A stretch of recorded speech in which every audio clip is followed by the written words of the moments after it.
कि ऐसी कौन सी परिसंपत्तियां हैं जिनको लेकर यूपी के साथ विवाद है। उत्तराखंड सिंचाई विभाग की करीब 13,000 हेक्टेयर से अधिक भूमि, 4,000 से अधिक भवनों पर अभी भी उत्तर प्रदेश का ही कब्जा बरकरार है। अभी तक महज 20% भवनों को उत्तराखंड को देने पर सहमति हुई है। हरिद्वार में कुंभ मेला कांवड़ मेले की 697 हेक्टेयर भूमि पर यूपी सिंचाई विभाग का कब्जा है। 500 करोड़ की संपत्ति उत्तराखंड परिवहन विभाग की विवादित है।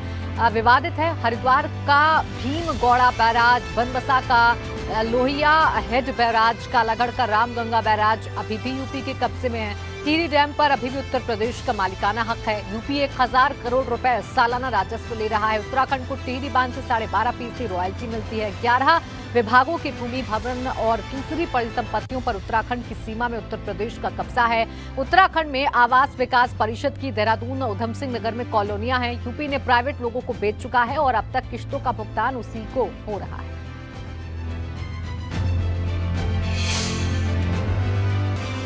और हरीश रावत ने बीजेपी पर बड़ा आरोप लगाया है। कहा है कि धर्म का समाज में खटास के लिए इस्तेमाल करती है भाजपा।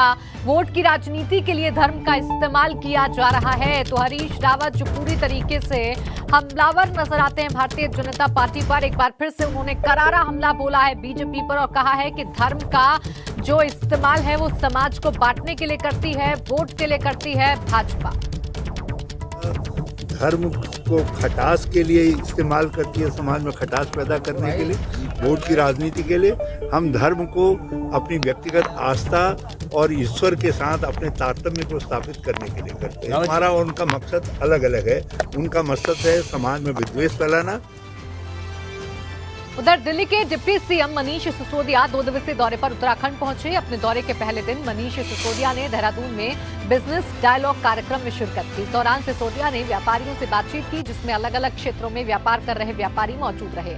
इस दौरान सिसोदिया ने व्यापारियों के सामने दिल्ली सरकार का मॉडल रखा। सिसोदिया ने बताया कि दिल्ली सरकार ने व्यापारियों के हितों के लिए क्या क्या काम किए हैं।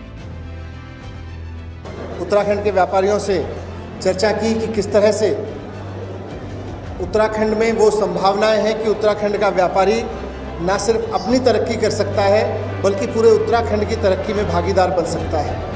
यहाँ पर्यटन में, आध्यात्मिक पर्यटन में, रिलीजियस के अलावा एंटरटेनमेंट के पॉइंट ऑफ व्यू से टूरिज्म में, फ्लोरिकल्चर, एग्रीकल्चर, इन सब में इतनी संभावनाएं हैं कि व्यापारी बहुत तरक्की कर सकता है यहाँ का, और उसके माध्यम से एक आम आदमी की खूब तरक्की हो सकती है। लेकिन उसका रोड मैप बनाना पड़ेगा, उसके लिए पॉलिटिकल विज़न तैयार करना पड़ेगा, उसके लिए ऐसी सरकार लानी पड़ेगी जिसमें पॉलिटिकल विल हो, उसके पास पॉलिटिकल विज़न हो इस चीज़ का काम करने का। आम आदमी पार्टी की सरकार बनेगी तो उसके पूरे ढांचे पे काम करेगी। जिस तरह से दिल्ली में पिछले 6-7 साल में काम करके, व्यापारियों से चर्चा कर करके, अलग अलग सेक्टर के व्यापारियों से चर्चा कर करके दिल्ली का जो GSDP है वो बहुत मेहनत करके 11 से 12% पहुंचाया है। मनीष सिसोदिया के उत्तराखंड दौरे को लेकर हरीश रावत ने तंज कसा और हरीश रावत ने कहा है कि पहाड़ पर वोट कटवा पार्टी के लिए कोई जगह नहीं।